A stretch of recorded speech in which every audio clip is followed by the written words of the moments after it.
un balado Radio-Canada audio.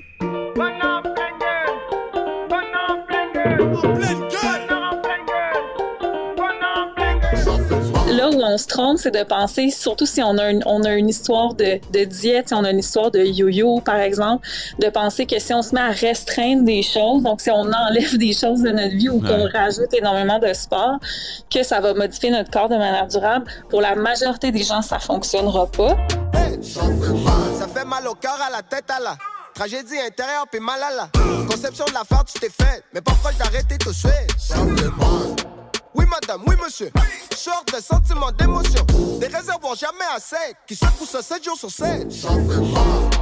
Pour mon petit diaphragme, sur l'aérobie, toi pis ta femme, c'est en 6 déhanché, c'est drum, au point de pas besoin de mise en forme. Ça fait mal. Est-ce que je parle à Louni? Ça va? Ben oui, ça va bien, toi?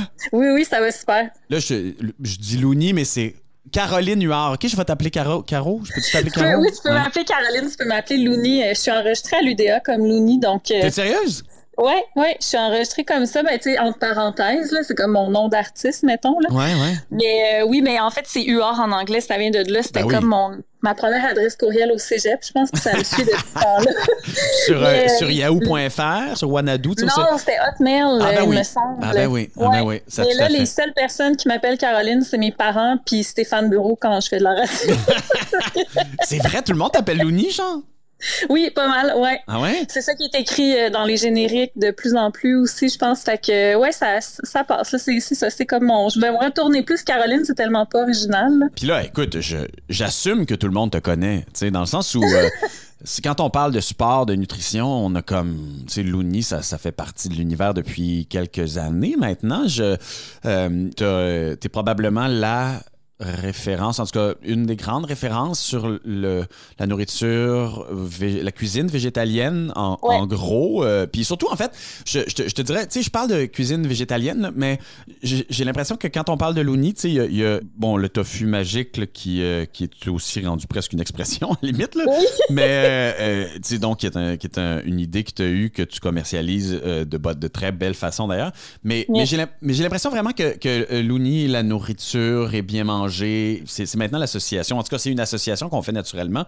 Puis je me demande si t'es à l'aise avec ça. En fait, si ça te rend heureuse. Oui, en fait, mais je me suis longtemps sentie quand même plus comme une imposteur avec comme cette association-là, tu sais, de santé puis de ce que je fais, tout ça. C'est ça, moi, j'ai longtemps été une professionnelle de la santé. Fait que c'est sûr qu'il y a la santé, le bien-être, c'est quelque chose qui m'a toujours... c'est une valeur qui est importante pour moi. C'est quelque chose que j'ai toujours mis de l'avant aussi. Ouais. Par contre, je me sentais toujours un peu comme imposteur quand je parlais de bien manger, puis quand je parlais de sport aussi, parce que je suis pas une personne qui est mince, tu sais. Puis autant, il y avait quelque chose, je me disais, est-ce qu'on va me prendre au sérieux? Tu sais, est-ce que j'ai le droit, moi, de proposer aux gens des façons de bien manger si moi-même, il y a quelque chose peut-être que j'ai pas réussi, tu sais, dans mon alimentation, si j'ai ce corps-là. Tout ça, évidemment, c'était avant que je comprenne en fait, c'est quoi vraiment les facteurs qui déterminent notre poids, notamment. Donc, maintenant, j'ai plus ce sentiment-là. Au contraire, je suis fière de dire, regardez, si on décide de faire des choses pour notre bien-être, pour notre santé, ça peut prendre différentes formes. Comme ça, je pense qu'il y a beaucoup de gens qui peuvent se reconnaître là-dedans aussi, puis rester motivés aussi.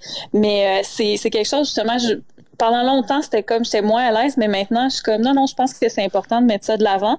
Mais, tu sais, de moins en moins dans une perspective de performance, là, de plus en plus dans une perspective de trouve qu'est-ce qui te fait du bien toi, là, tu sais, parce que je pense que c'est ça souvent qui manque dans les messages axés sur le bien-être puis la santé, c'est comme des prescriptions, alors que, tu sais, on a comme désappris comment avoir confiance en ce qu'on ressent qu'on a besoin, donc j'essaie de miser beaucoup là-dessus. Mais de toute façon, c'est toujours un processus, tu sais, pour toute réflexion, toute acceptation, que ce soit de soi ou même sociale, là, c'est toujours un chemin. Est-ce que ce processus-là a été long pour toi? Puis quand je dis long, c'est-à-dire, est-ce que tu as eu des réticences à accepter des réalités? Ouais, ben je pense que ce qui est l'obstacle principal en fait, c'est que si on décide d'accepter les faits que la science nous présente, qui sont que il existe toute une diversité de corps dans la nature, que certaines personnes sont naturellement minces, certaines personnes sont naturellement grandes, certaines personnes sont naturellement petites, certaines personnes sont naturellement plus grosses. Faut pas voir ça comme simplement de dire OK, ben à partir de maintenant, si on choisit pas notre corps ou notre poids, ça veut dire que c'est pas important de bouger puis de bien manger. Au contraire, c'est pas ça qu'on dit, c'est que peu importe c'est quoi notre poids naturel, ben qu'on a le droit de faire des choses qui nous font du bien parce que oui, ça va aider à notre santé. Mais par contre, quand on choisit d'adhérer à ça, il faut commencer à faire le deuil de ce qui nous a été promis par des industries, par les médias pendant vraiment longtemps. Il faut faire le deuil du corps idéalisé qu'on nous promet. C'est toujours, si tu fais ça, tu vas avoir ça. Pourquoi? On peut pas? C'est pas possible, tu sais. Non, écoute, ça peut être possible. Il y a des gens qui réussissent à le faire, mais après ça, tu sais, moi, quand je travaillais en fait, j'ai été ergothérapeute pendant presque 16 ans. Mon rôle, c'est d'accompagner les gens dans en fait, c'était toujours d'évaluer l'impact d'une condition de santé sur leur vie quotidienne, puis de les aider à reprendre une vie plus normale malgré un problème de santé ou après un problème de santé. Puis ce qui est toujours intéressant de voir, c'est quand on fait quelque chose, c'est quoi l'impact que ça a sur le reste de nos activités. Tu sais, puis c'est là qu'on voit, est-ce que c'est fonctionnel, est-ce que c'est durable. Tu sais, si quelqu'un, par exemple, réussit entre guillemets, à travailler 60 heures semaine, mais ça fait qu'elle n'est pas capable d'avoir du temps pour se reposer, bien, ça se peut que ça marche un moment, mais éventuellement, ça va la rattraper. Donc, c'est pas durable. Ça a trop un grand impact sur le reste des activités. Fait qu'il y a des gens qui réussissent à modifier leur corps complètement. Ces gens-là c'est un peu comme des licornes, là, c'est-à-dire, tu sais, c'est extrêmement rare, ça existe peut-être, en tout cas si on dit que les licornes existent, mais ça, tu sais, au niveau statistique, c'est extrêmement rare. Puis quand on regarde, souvent, ce sont des gens qui ont mis de l'avant tous ces comportements-là par exemple, de restriction dans l'alimentation, de sport, qui ont mis ça de l'avant. Et si quelqu'un choisit, dit, ben moi, c'est ça ma priorité, ben tout le monde a le droit de faire ce qui ressent qui est mieux pour eux, tu sais. C'est-à-dire qu'il y a des gens, puis il y a des physiologies, en fait, qui nécessitent un changement drastique de vie, que ce soit dans l'alimentation ou dans le sport, pour atteindre une perfection, puis il y en a d'autres qui ont besoin de quelques changements pour y aller, tout dépendant de la morphologie. C'est ça. En fait, ce qu'on voit beaucoup, c'est que si, par exemple, on avait vraiment des habitudes de vie qui n'étaient pas optimales, qu'on était, par exemple, très sédentaire, qu'on mangeait énormément d'aliments transformés, des très grandes quantités, parce que quand on mange, par exemple, on est super stressé puis on n'écoute pas nos signaux de faim, etc. C'est possible qu'en adoptant des habitudes qui sont pas restrictives, mais qui sont plus saines, en ajoutant des choses, en ajoutant des légumes, en ajoutant du sport, en ajoutant des techniques de relaxation, ça se peut très bien que une personne perd du poids, puis si c'est quelque chose qui va lui faire du bien, tant mieux, tu sais. Mais là où on se trompe, c'est de penser, surtout si on a une histoire de diète, si on a une histoire de yo-yo, par exemple, de penser que si on se met à restreindre des choses, donc si on enlève des choses de notre vie ou qu'on rajoute énormément de sport, que ça va modifier notre corps de manière durable. Pour la majorité des gens, ça fonctionnera pas. Mais là où on se trompe pas, par contre, c'est de changer nos habitudes. Tu sais, si c'est notre santé, notre priorité, ça va toujours être une bonne idée de manger plus de légumes, plus de bouffe qu'on cuisine nous-mêmes, plus de végétaux, bouger plus et tout ça. Mais ça, c'est dur à accepter parce que, tu sais, c'est pas l'affaire la plus sexy de se faire dire ça, tu sais. Non, versus c'est clair. Comme des résultats comme qu'on peut observer, tu sais. Puis on est dans un monde qui valorise énormément l'apparence physique puis la performance aussi, tu sais. Fait que c'est facile de dire à quelqu'un, ben non, c'est pas important, c'est pas ça la priorité, mais on peut pas nier que c'est quand même les messages qu'on nous envoie continuellement. Ouais, puis inévitablement, on peut critiquer là, c'est-à-dire la culture pas de la perfection, mais d'une atteinte d'objectifs qui sont parfois des atteintes qui sont parfois un peu à l'extrême, tu sais, ou en tout cas des objectifs qui sont à l'extrême. Mais je pense que ça reste quand même, en tout cas, ça c'est une opinion personnelle, là, je trouve que c'est quand même une bonne chose de pouvoir mettre de l'avant que, tu sais quoi, on peut se challenger, on peut atteindre des objectifs et puis on peut aller à la course à ces objectifs-là, puis ça rend les choses parfois beaucoup plus excitantes dans une vie, peut-être même un peu plus saine, tu sais. Ben oui, tu sais, c'est vraiment important, tu sais, dans les mécanismes de la motivation, d'avoir un objectif, tu sais, comme, tu sais, moi, par exemple, là, j'ai commencé à faire de la course à pied en 2009, après être allée voir des amis qui, eux, faisaient leur premier demi-marathon, puis au fil de l'arrivée, je voyais les gens, puis c'était au stade à ce moment-là, là, dans le temps, c'était encore au stade. Puis je voyais des gens arriver qui avaient toutes sortes de morphologies différentes. Puis je me suis dit, ah, ces gens-là, ils courent. OK, ben moi aussi, je suis capable. Puis le lendemain, j'ai commencé à courir. Puis rapidement, je me suis inscrite à une course, tu sais, je me suis inscrite comme à un 5 km parce que je savais que c'est ça qui allait me motiver. Puis après ça, j'ai commencé à m'inscrire à des plus longues courses, à des demi-marathons. Puis c'est vrai que ça me gardait motivée. Puis n'eût été du fait que j'avais la date en tête, ben probablement qu'il y a beaucoup de fois que je serais pas sortie. Donc, on peut pas nier que de se donner des défis, c'est vraiment un facteur qui peut être super positif pour la motivation. Par contre, encore là, si à un moment donné, ça devient quelque chose qui nuit au reste de nos activités, puis ça prend le dessus, puis ça a un impact sur plein de choses. Oui, c'est ça. C'est l'équilibre. Je veux dire, ça, c'est mon Dieu, je veux dire, c'est la discussion qu'on a au Grand Écart depuis le jour 1, c'est l'équilibre. Tu sais, c'est tout le temps être capable de trouver son... Hey, tu sais, je suis en train de dire cette phrase-là, là. Puis je m'épuise moi-même, tu sais, parce que je me renvoie cette phrase-là à moi en me disant ouais, il faut trouver l'équilibre, il faut rester heureux là-dedans. Puis là, je suis en train de me dire, tu sais, aujourd'hui, je sais pas, je vais être capable de m'entraîner. Puis je te jure, je pensais à ça, là, en me disant comme, je m'entraîne pas, là, tu sais, comme je vais m'en vouloir. Puis là, ça me trotte dans la tête. Puis je suis comme, mon Dieu, tu vois, 4 ans plus tard, j'ai rien réglé. Mais oui, ouais. Tu sais, c'est décourageant. Ça reste un gros défi tout le temps, là. Puis, tu sais, cet équilibre-là, à un moment donné, c'est-à-dire qu'il change. Tu sais, moi, ce que j'ai vécu au fil du temps, c'est-à-dire que t'sais, j'ai eu un équilibre, des équilibres variants, je te dirais. C'est-à-dire que mon équilibre, à un moment donné, ça a été d'en faire beaucoup plus. Puis après ça, mon équilibre, ça a été d'en faire moins. Puis après ça, mon équilibre, ça a été d'en faire plus. Puis après ça, tu sais, fait que je pense qu'on change un peu, ou en tout cas, ça vogue d'un côté comme de l'autre. Toi, de ton côté, puis ça va dans ce sens-là, c'est-à-dire que est-ce que ton équilibre, tu l'as trouvé? Puis quand je te dis tu l'as trouvé, est-ce que dans cette variation d'équilibre-là, ce que tu as réussi à trouver te satisfait, tant pour ta forme physique, ton apparence et la satisfaction que tu as mentalement de pouvoir te dire, tu sais quoi, je suis à l'aise avec mon rythme de vie actuel? Oui, ben c'est un processus, je pense, qui est continuellement, tu sais, c'est un peu comme une ride à vélo, là, dans le sens que, tu sais, l'équilibre est là parce que ça reste quelque chose en mouvement. Tu sais, moi, je le vois vraiment comme ça, pas comme quelque chose de statique, là, mais parce que j'ai l'impression d'avoir trouvé comment rider un vélo, par exemple. Je comprends tellement, là. Ouais. Puis, tu sais, moi, par exemple, ça va souvent avec des éléments déclencheurs. Je pense que c'est souvent ça. Mais moi, je me rappelle dans le temps où je m'entraînais encore beaucoup à la course, puis je commençais vraiment à être tannée, mais je me dépêchais d'arriver chez moi après le travail. Puis là, j'étais stressée tout le long du trajet. Puis là, je mangeais quelque chose rapidement pour pouvoir aller courir. Puis j'allais courir. Puis là, j'arrivais chez moi, puis j'étais affamée, évidemment, parce que là, il était rendu tard.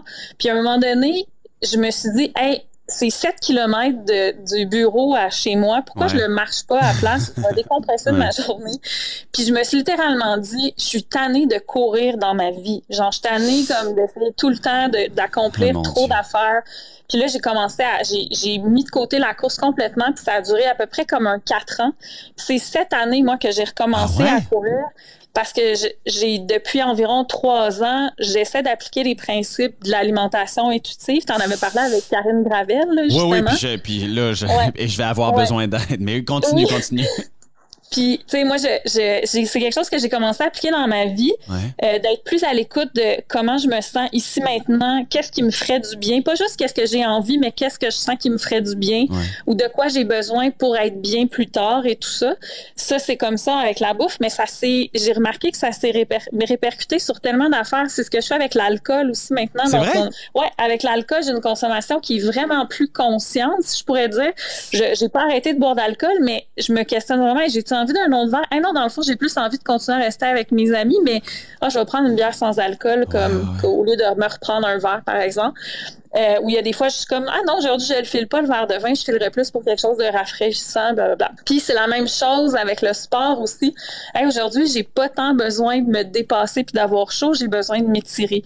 Aujourd'hui, j'ai besoin de me dépasser sur mon vélo stationnaire. Aujourd'hui, j'ai besoin d'aller dehors courir.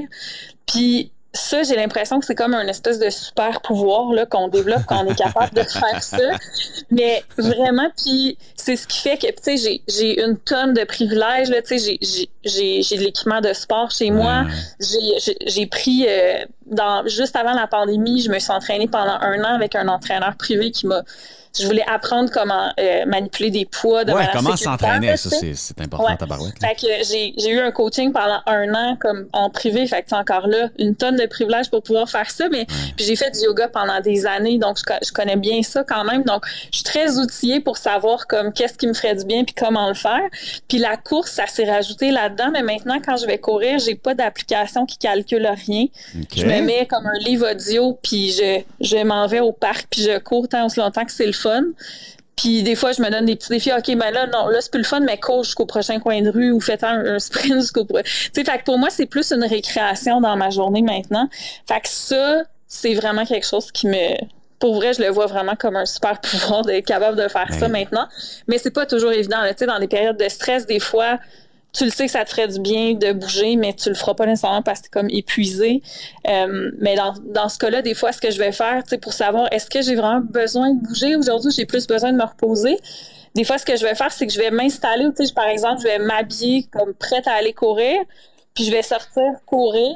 Mais ça se peut que je fasse juste marcher finalement cette journée-là. OK, fait que tu te donnes pas du tout de pression. Tu te mets zéro pression, même pas pour aller t'entraîner, mais une fois rendu à l'entraînement, tu te mets même pas la pression de performer dans ton entraînement. Non. Wow. Non, moi, souvent, tu sais, même justement, je l'ai fait souvent là, dans les derniers mois par rapport à la course. Là, j'étais comme, je vais m'habiller pour aller courir, je vais mettre une playlist, puis rendu dehors, écoute, souvent, on le sait là que les premiers pas dans la course, c'est genre sortir de la maison, c'est ça les plus tough, là.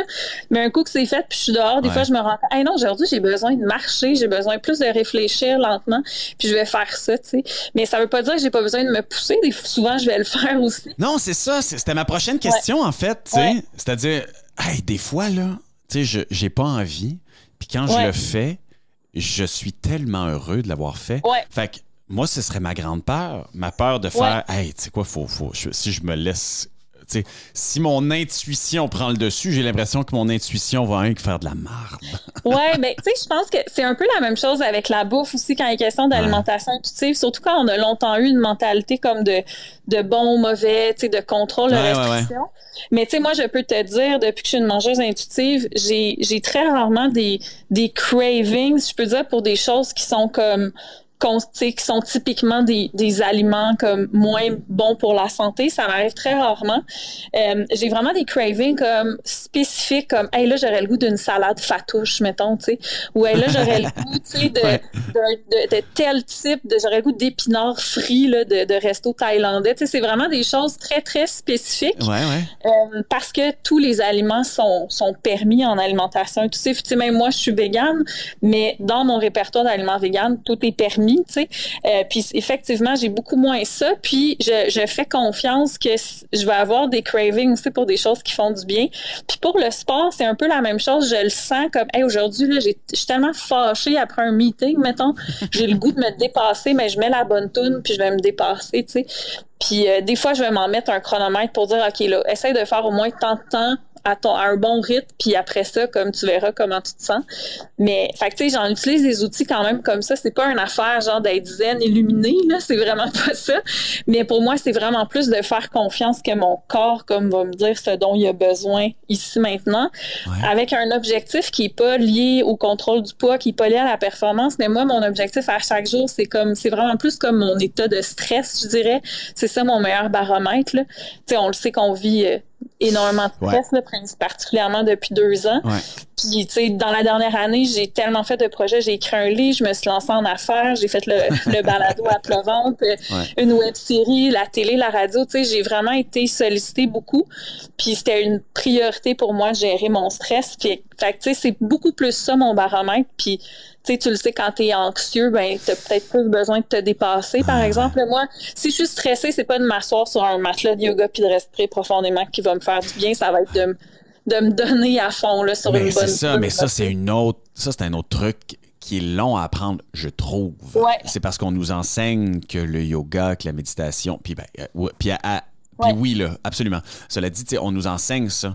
Ce qui fait que, de se dire, puis d'accepter que, hey, tu sais quoi, pour ce qui fonctionne pour moi, c'est d'aller courir, d'aller me défoncer Saint-Bécic, d'aller faire de la boxe, tu sais. Ouais. Mais c'est rare. Ben, en fait, c'est ça, d'être dans l'action. Tu sais, comme moi, par exemple, là, j'ai fait de la formation en méditation. C'était un outil que j'utilisais dans le temps que j'étais thérapeute. Ouais. Je connais quand même bien ça. J'essayais de méditer le matin avant d'aller travailler. Puis souvent, on dit, fais ça la première affaire avant de te lever. Mais j'essayais de méditer. Mais là, tout ce à quoi je pensais, c'est que j'étais comme, hey, mais qu'est-ce que je vais porter aujourd'hui? Qu'est-ce que je vais manger comme déjeuner ce matin? Quel autobus je vais prendre? Ah oui. Fait que là, à la place, ce que j'avais trouvé comme manière qui fonctionnait, c'est que je faisais toute ma routine du matin, puis genre 10 minutes avant l'heure de partir où tout était fait, j'avais plus rien à penser. C'était là. Ça, c'était possible. Tu sais, c'était pas facile, mais c'était possible de respirer profondément. Puis de me concentrer juste là-dessus, mettons. T'sais. Mais c'est ça, ce que j'entends, c'est cette intuition-là, c'est-à-dire que parfois, notre intuition, c'est probablement la meilleure pour nous dire « Hey, écoute, je sais qu'ils nous disent de faire ça dans le livre, mais mon feeling, ce serait de faire ça, puis on dirait que je me sentirais juste mieux de le faire de même. » C'est un peu ça. L'intuition, je pense que des fois, on va le confondre avec quelque chose d'un peu comme... une prémonition, quelque chose qui est un peu de l'ordre ésotérique, mais en fait, l'intuition, c'est la capacité à tenir compte d'un nombre incalculable d'informations, certaines étant subtiles, certaines non, puis de tout traiter ça dans notre système nerveux, dans notre cerveau, de compiler ça avec tout ce qu'on sait aussi, puis de prendre une décision rapidement qu'on pourrait pas expliquer par un simple raisonnement logique parce qu'il y a un millier de facteurs qui rentrent en ligne de compte puis notre cerveau l'a traité super rapidement. Moi, c'est ça, comme ça que je vois l'intuition. C'est comme, je regarde la petite neige tomber dehors puis là, je sais qu'hier, il faisait super froid. Mais j'ai pas besoin de regarder la météo aujourd'hui. Je suis capable de me dire, OK, d'après moi, il doit faire peut-être un peu moins froid aujourd'hui. C'est pas le gros ciel bleu comme fait hier. que ça se fait, là, tu sais. C'est ça. Fait que, tu sais, puis après ça, je peux contre-vérifier, tu sais, avant de choisir comment je vais m'habiller pour aller dehors. Mais ça reste, tu sais, c'est ça pour moi, l'intuition, ça n'a rien d'ésotérique ou, tu sais, c'est vraiment, c'est de tenir compte d'un paquet d'informations qui n'y aurait pas nécessairement de sens séparément, mais quand on les met toutes ensemble, on peut prendre une décision, la bonne décision rapidement, puis avec un très peu d'effort mental. Tu sais, c'est ça que j'aime aussi. C'est pas comme un gros processus décisionnel, tu sais, parce que prendre des décisions, c'est épuisant. Là. Je pense que c'est ça qui nous épuise à la fin d'une journée. C'est fou raide, oui, absolument. Fait que tu sais, c'est pour ça que moi, c'est comme ça que je le vois, autant le mouvement intuitif que le sport, la bouffe intuitive, l'alimentation intuitive. J'essaie de gérer mes activités sociales d'une manière plus intuitive aussi, de me demander est-ce une bonne idée de me placer 2 affaires back-à-back, je sais, ça me tentera pas de partir de telle place, puis tu sais, de prendre une décision rapidement sans avoir à passer par un gros processus, tu sais. Fait que pour moi, ça a juste des bienfaits, mais c'est pas nécessairement comme... T'sais, c'est pas quelque chose qu'on a acquis une fois, c'est comme faut apprendre à rider le vélo puis être capable après ça de rider notre vélo dans différents types de terrains puis différents types d'obstacles, mais c'est de trouver cet équilibre-là en mouvement, tu sais. Mais tu sais, justement, tu parlais d'ésotérisme, tu parlais de tout ça, tu sais, j'ai l'impression que puis tu sais, je le dis comme ça, comme je le sens là, dans la mesure où tu parles justement de cette intuition-là, de ne pas la mélanger avec justement l'ésotérisme, mais de ne pas la mélanger non plus. Puis je te le dis tantôt quand je te parlais de j'ai besoin de motivation, mais j'ai besoin des fois de me botter le cul, puis mon intuition des fois, c'est difficile, je pense, de ne pas mélanger intuition, impulsion, frontières ou règles que l'on s'impose. Je te donne l'exemple tout simple de, je te donnais l'exemple d'aller m'entraîner. Ah, mon feeling, c'est de pas d'aller m'entraîner, j'irai pas m'entraîner, j'ai l'impression que ça, c'est pas de l'intuition. Ça, c'est de la paresse, ou en tout cas, c'est de la... Puis de la même manière que de dire, ah non, je mangerai pas ce morceau de chocolat-là parce que mon intuition me dit qu'il faut pas que je le mange. C'est-tu de l'intuition ou c'est une règle ou c'est quelque chose de... Tu comprends? Fait que c'est dur de se mélanger là-dedans. Moi, la ligne que je vois, c'est par exemple, je sais par exemple, boire un latte à l'avoine ou au soya, c'est une de mes affaires préférées. J'adore ça.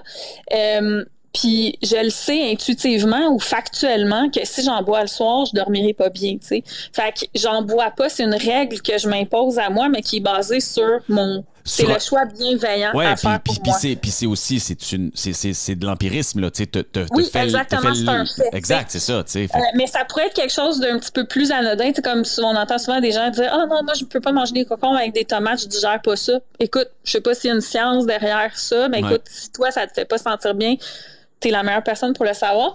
Pour le sport aussi, tu sais, un exemple, c'est que, mettons, je le sais que si j'ai une longue journée à l'ordinateur, mon attention, j'ai des difficultés d'attention, je sais que ça va être très difficile pour moi d'être focus pendant plus qu'une heure si j'ai pas fait de sport le matin, tu sais. Fait que ça me tente pas, des fois, le matin, mais c'est la décision bienveillante pour moi de le faire. Tu sais, c'est ce que je souhaiterais à une personne que j'aime, c'est ce que je lui souhaiterais d'avoir dans sa journée, c'est de se sentir bien quand ça va être le temps de travailler à l'ordi. Fait qu'est-ce qui ferait du bien? Ça serait de bouger avant, tu sais. Fait que c'est ça aussi, l'approche intuitive. C'est pas juste tout le temps, je le file pas en ce moment. C'est aussi, tu sais, puis en alimentation intuitive, si par exemple, j'ai pas faim maintenant, mais je sais que je rentre en meeting, puis le meeting va tomber dans des heures où je sais que je vais commencer à avoir faim, puis je pourrais pas manger, puis ça me fait ça, par exemple, avec des horaires de tournage. Ben, je sais en ce moment, j'ai pas particulièrement faim, mais je vais quand même manger. Parce que je sais que c'est la décision bienveillante envers le moi de tantôt, tu sais. Ouais, je comprends. Pour le sport, je le vois aussi comme ça. C'est quoi la décision bienveillante pour moi? Puis ça peut être des fois de faire quelque chose qui me tente pas vraiment, mais que je sais que ça va me faire du bien ultimement. Mais ça, c'est très difficile de le départager de tout ce qu'on nous dit. C'est ça. Puis je pense pas, moi-même, j'ai pas la prétention de dire que je suis capable à 100% de le départager, mais souvent, c'est des questions comme, OK, est-ce que je le fais parce que je me sens coupable de pas le faire? Ou est-ce que je le fais parce que j'aime vraiment, je sais que ce que ça va m'apporter, c'est vraiment quelque chose de positif, puis ça va être tangible, tu sais. Fait que c'est beaucoup plus comme qu'est-ce que ça va m'apporter plutôt que à quel point je vais me sentir mal de pas le faire. C'est très subtil comme différence, puis je pense que ça va prendre différentes formes pour différentes personnes.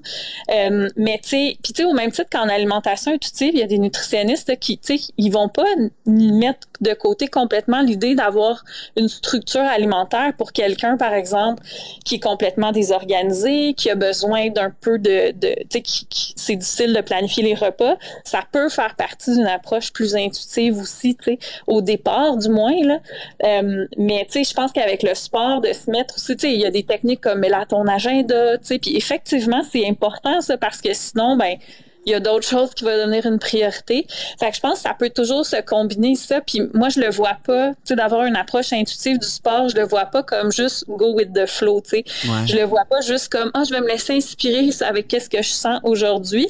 Il y a un peu de ça, mais il y a aussi de la planification. Puis, tu sais, un exemple, je sais que, par exemple, quand je fais du vélo très tôt le matin, parce que j'ai une journée à l'ordinateur, ça me tentera jamais de le faire, mais si le soir, j'ai sorti mon vélo, je l'ai placé correctement, j'ai sorti les vêtements que je vais porter, j'ai fait une playlist, je sais que le lendemain matin, ça va me tenter de me lever, tu sais, puis de le faire. Mais si j'ai pas fait ça, ça va être beaucoup plus difficile de me mettre dans l'action, tu sais. Fait que de savoir que, tu sais, de savoir qu'on pourrait avoir des résistances puis de planifier en conséquence, ça peut faire partie d'une approche qui est très intuitive du sport aussi, tu sais. Puis, au fil du temps, et puis au fil de ta vie, là, tu sais, le sport, puis tu sais, je t'entends depuis tantôt, le sport a toujours pris une place, clairement, tu sais, ou prend une place, clairement, importante pour toi. Puis, tu sais, je pense, en tout cas, de mon point de vue, puis de mon expérience aussi, tu sais, le sport vient parfois agir comme anti-anxiolytique, comme échappatoire, comme plaisir aussi, comme outil dans un objectif. Pour ma part, ça a été au début de ma vie, quand je parle du sport, je pense qu'on aime pratiquer des sports pour le fun, puis il y a des sports de divertissement comme le hockey, le soccer, le golf, etc. Il y a des sports d'entraînement comme la course et le vélo, ça c'est arrivé plus tard dans ma vie.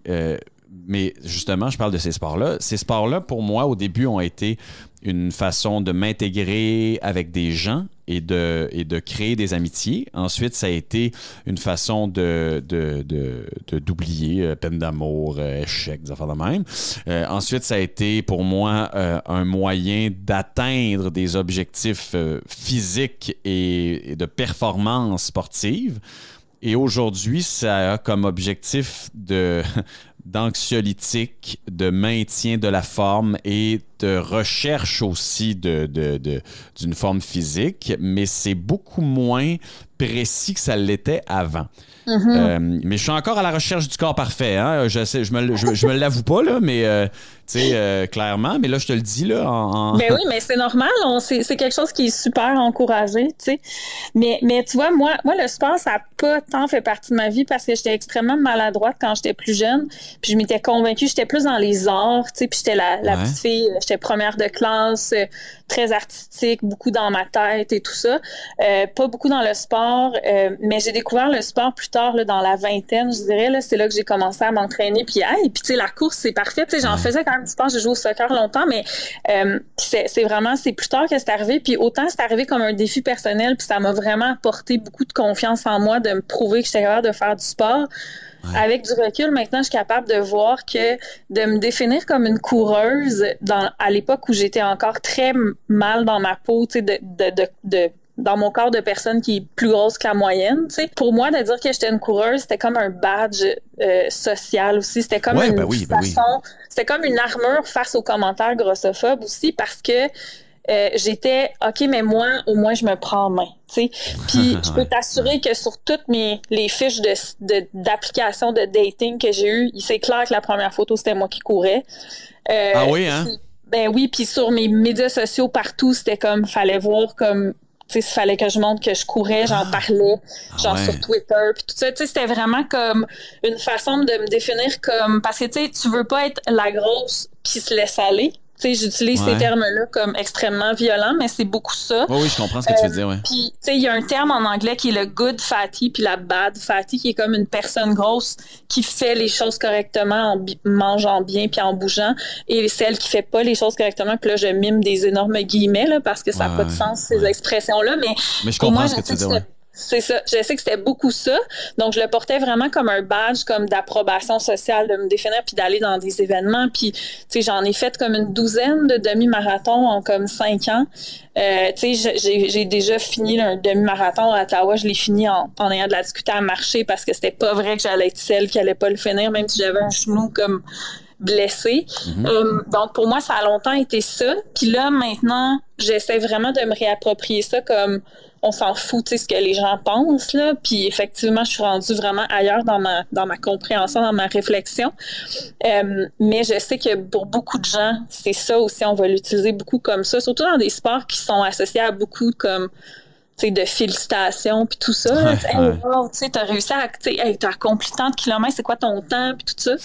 Donc, moi, c'est sûr que je l'admets que ça faisait partie des raisons qui me motivaient énormément, mais plus maintenant. Tu sais, puis c'est ce qui fait que maintenant, je suis capable d'aller jouer dehors plutôt que d'aller courir. Puis quand je dis jouer dehors, ça implique de courir en écoutant un podcast ou une playlist qui m'apporte de la joie, là. Mais sans me mettre de la pression, tu sais, de réussir tant de temps puis tant de temps, tu sais. Mais ça, tu sais, ça, oui, mon Dieu, tu sais, se mettre la pression, c'est l'affaire la plus complexe parce que quand tu fais du sport, en fait, quand t'as comme objectif, puis je trouve que c'est parfois le plus grand défaut de ça, c'est que dans bien manger, bien s'entraîner, l'objectif est tellement noble, c'est-à-dire bien se sentir, être en santé, ça devient facile de se perdre là-dedans, mais justement, dans cet objectif noble d'être en santé et tout, les extrêmes sont très fréquent et en fait se donner des raisons pour faire ça et des mauvaises raisons là, c'est facile, c'est tellement facile de se perdre, mais c'est tellement facile de se perdre. Puis j'interviewe des gens ici depuis 4 ans, puis tu sais, on est passé un peu partout, c'est-à-dire que, tu sais, 4-5 ans même, je m'en souviens même plus. Puis, tu sais, je suis passé dans tout type de discussions à dire comme, ah oui, ça c'est tellement vrai, ah oui, ça c'est tellement... Tu sais, je veux dire, on passe par plein de modes aussi, mais il demeure que dans cette discussion sur l'intuition, puis je sais pas si c'est le bon terme, intuition, je sais pas si c'est la bonne façon de le dire, je sais pas, tu sais, mais je trouve que de parler justement de comprendre qui on est, nos besoins, nos envies, sans tout mélanger, avant même de mettre un pas en avant pour sortir, pour aller jogger, c'est tellement important, mais c'est tellement difficile en même temps. Fait que, tu sais, je parlais au début de la discussion de du long cheminement d'essai-erreur pour se retrouver là-dedans, puis de s'accepter, ben c'est un peu ça, hein, tu sais. Oui, effectivement, puis tu sais, c'est un long processus, en fait, puis qui implique, je pense, beaucoup de deuil aussi, tu sais, mon Dieu, oui. Parce que, justement, tu sais, faire le deuil du corps souhaité, du corps parfait, ou tu sais, d'une performance, faire le deuil aussi de tout ce qui nous est promis dans une culture qui valorise la performance, comme quoi, ben gars, quand tu vas avoir atteint ça, tu vas être heureux, tu vas être satisfait. Mais moi, je le sais que je suis jamais satisfaite. Tu sais, je sais que c'est pas parce que, tu sais, je m'étais déjà dit, hey, quand je vais avoir écrit un livre, mon Dieu, je vais pouvoir mourir tranquille. C'est comme, non. Là, tu veux en écrire un deuxième, puis tu veux que le deuxième soit meilleur. C'est ça. Fait que, tu sais, je pense que je me reconnais beaucoup là-dedans. Moi, ça se manifeste pas tant dans le sport, mais je pense dans mes accomplissements professionnels, tu sais, j'en veux toujours plus, tu sais, puis c'est là que je sais qu'il y a des choses que je dois apprendre à travailler. Je suis quand même, ça fait pas tout à fait 3 ans que je suis pigiste dans le milieu plus des médias, donc tu sais, on saute beaucoup sur les opportunités, puis tu sais, j'ai le bonheur de nager dans l'abondance de beaux projets, mais tu sais, j'aspire, puis je pense que la meilleure façon de définir le bonheur, c'est de passer la majorité de nos journées dans un état de calme, tu sais, pas de calme nécessairement comme de zénitude, mais tu sais, de pas se sentir comme inadéquat, de pas se sentir qu'il y a tout le temps quelque chose à régler. Puis je suis comme, je pense pas que j'ai eu ma dernière année, elle a été calme, elle a été satisfaisante, vraiment, vraiment tripante, stimulante. Mais là, mon équilibre, j'essaie de le trouver là-dedans. Tu sais, est-ce que je peux me satisfaire de calme, tu sais? Puis peut-être aller rechercher justement un plus grand équilibre, notamment pour ma part, c'est entre le travail puis la vie personnelle, c'est ce que j'essaie d'équilibrer le plus. Mais tu sais, le sport, c'est une belle façon de le voir aussi. Est-ce que dans ma course, j'ai eu du fun durant la majorité du temps, tu sais, ou est-ce que j'ai haï ça, tu sais, tout le long? Mais je trouve que c'est tellement une belle définition et un bel objectif, en fait, le calme. Mais c'est tellement ça, mon Dieu, Seigneur Jésus. T'en connais-tu beaucoup des gens qui sont calmes? Non, c'est ça. Puis t'as raison, parce que, ultimement, tu sais, qu'est-ce qu'on recherche là-dedans? On cherche juste à être bien en premier lieu, à être bien. Puis, tu sais, je suis le premier coupable, mon Dieu, mais c'est pour ça que je fais encore ce maudit podcast-là. C'est que, clairement, il n'y a pas de réponse, ou il n'y en a jamais, ou on est toujours à la recherche d'eux. Mais, tu sais, je veux dire, si j'étais satisfait avec moi-même, je pense que je serais pas en train de me culpabiliser à chaque 3 secondes parce que je peux aller m'entraîner, tu comprends? C'est comme... Non, c'est ça. C'est simple, tu sais. Ça m'est revenu en tête, c'est Liz Gilbert qui a dit ça, la même autrice qui a écrit Eat, Pray, Love. Oui, mon Dieu. Sur plein de sujets comme philosophiques super intéressants, c'est elle qui avait dit ça. Mais effectivement, moi non plus, je pense pas être aussi calme que je pourrais l'être. Mais mon Dieu, c'est vraiment c'est quelque chose auquel j'aspire le plus possible. C'est calme dans la nourriture, calme dans le sport, calme dans la vie. De prendre le temps de se déposer. T'sais, moi aussi, je pense que ma définition de calme aussi, c'est d'être capable d'être le plus possible dans le moment quand je fais quelque chose, puis encore là, pas être de 100% zen puis de penser à rien d'autre. C'est pas ça, c'est ça. Si je suis assise à un brunch avec des amis, ben je suis pas en train de faire une liste mentale de tout ce que j'ai à faire dans l'après-midi. Je suis au brunch puis c'est le fun, tu sais. Puis ça, c'est un des facteurs, en fait, quand j'étais ergothérapeute, je travaillais avec un modèle de l'occupation humaine qui est le modèle qu'on appelle Do Live Well, qui est c'est l'équivalent un peu du guide alimentaire canadien, mais pour tout ce qui est occupationnel, donc pour les activités qu'on fait. Puis un principe, c'est que c'est pas tant l'équilibre dans nos activités qui est important, mais c'est le degré de satisfaction qu'on tire de chacune. Puis qu'est-ce qui va faire qu'on va être satisfait d'une activité? C'est un des facteurs, c'est à quel point on a été présent quand on l'a fait, à quel point on était toutes là, puis qu'on l'a savouré un peu comme, tu sais, t'aurais beau comme manger comme une assiette équilibrée, mais tu sais, si tu t'étais pas, t'as pas tant pris le temps de bien manger, ben, tu vas peut-être même pas aller chercher les nutriments, ta digestion, ça va passer tout droit, puis ça servira pas à grand-chose, tu sais. Fait que moi, ce que je faisais avec mes clients, c'est qu'on travaillait pas tant à ajouter des affaires dans leur horaire, mais à modifier dans quel état ils étaient quand ils faisaient telle activité. Ouais. Fait que, mettons, c'est pas reposant écouter un film si t'es en train de te sentir coupable de pas être en train de faire tes impôts, mettons. Mon Dieu Seigneur, non, ça t'as tout à fait raison. C'est ça. Puis c'est pas une belle activité de connexion sociale si t'es au brunch, mais que t'es préoccupé par une réunion que t'as dans l'après-midi ou tu reçois des textos non-stop. T'es pas toute là, t'es pas en train, tu vas pas te digérer correctement, ça va passer tout droit, cette activité-là. En gros, c'est ça. Fait que, puis au lieu de dire, ben là, il faut que je rajoute de la méditation dans ma journée pour gérer mon stress, ça peut être juste comme, hey, quand je cuisine, ces 30 minutes-là, je vais en profiter pour écouter un podcast que j'aime, par exemple, puis je vais juste écouter ça ou je vais en profiter pour mettre une musique que j'aime ou je vais mettre du silence puis je vais écouter le son du couteau sur la planche parce que j'aime ça, le ASMR. Fait que, tu sais, c'est beaucoup de changer le comment on fait les choses plutôt que de remanier complètement ce qu'on fait. Puis c'est beaucoup comme ça aussi c'est beaucoup ça aussi qui me permet de dire, hey là, en ce moment, tu sais quoi, j'ai plus de fun à faire mon vélo parce que je suis trop préoccupée par un email qu'il faut que j'envoie. Fait que je débarque de mon vélo, je vais envoyer le email, puis là, je retourne sur mon vélo après. Tu sais, des fois, c'est subtil, mais c'est des choses comme ça qui fait qu'on peut digérer le mieux possible les activités qu'on fait qui nous font du bien. Puis c'est d'accepter que, tabarouette, je veux dire, on n'est pas bon aujourd'hui dans notre entraînement parce qu'on est préoccupé. Et ce n'est pas grave. Ben oui. Mais c'est toujours dans cette... c'est toujours dans cet objectif-là que tu as mentionné il y a quelques instants, être calme. T'sais, oui, être calme, être là, exactement. Être toute là. Moi, je pense qu'on pourrait remplacer le calme par être toute là. Être toute là. Puis tu aurais tellement raison. Écoute, ou être là, non, même pas être toute là, être là le plus possible. Oui, être là le plus possible, puis accepter que des fois, ah oui, mon Dieu, tu as tellement raison, parce que, encore une fois, c'est toujours dans cette pose d'objectif-là, puis on se perd tellement facilement là-dedans. Avec je pense qu'un objectif de vie, ça va être de vivre notre vie que quand on fait des choses, on est là le plus possible. Moi, je pense que c'est ça. C'est très drôle, hein, parce que, tu sais, aujourd'hui, j'avais plein de sujets. Tu sais, je m'étais dit, puis, tu sais, je veux parler justement, de tofu.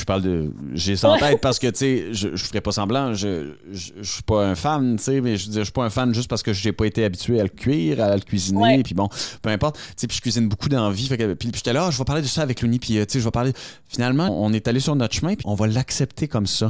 Ben oui, on était toutes là, quasiment toutes là. On était là. On peut pas dire qu'on n'était pas là. Moi, j'étais pas mal toute là. Ouais, tu sais, puis on a eu du fun. Parce que là, écoute, c'est niaiseux, je regarde le temps, ça fait 45 minutes qu'on jase, pareil. Ah, mon Dieu. Ben oui, je te jure. Mais ça, tu vois, c'est un bon indice. Quand tu vois pas le temps passer, là, c'est un concept en psychologie, ça veut dire que tu étais dans ton flow. Ouais, donc, t'es pas mal toute là. Ouais, je pense que oui. On est, en tout cas, puis j'arrête seulement parce que j'ai eu une notification comme quoi, à 11h30, j'avais quelque chose. Puis là, ça fait vraiment longtemps qu'on a passé ça. Fait que, tu sais quoi, je pourrais parler encore des heures avec toi, mais pour ceux qui veulent en entendre parler plus ou t'entendre encore parler plus, il y a ton podcast qui est disponible, c'est sur audio, non? Oui, sur audio, à plat ventre, la culture des diètes avec Louni. Ah mon Dieu, mais faut qu'on en reparle, OK, parce que je veux qu'on parle de plein d'autres affaires aussi. Oui, parfait. OK, écoute, pour vrai, là, si les gens sont mélangés, on écoute Grand Écart, mais vous pouvez écouter aussi à plat ventre, puis à Grand Écart, je dis, faut qu'on se reparle Louni d'ici la fin de la saison, si on peut appeler ça de même, d'ici l'été, parce que j'ai d'autres questions pour toi. Je vais être disponible puis je vais être toute là. Merci beaucoup, Louni, je t'embrasse. Merci, bye. Bye. Écoutez les meilleurs balados sur l'application Radio-Canada Audio.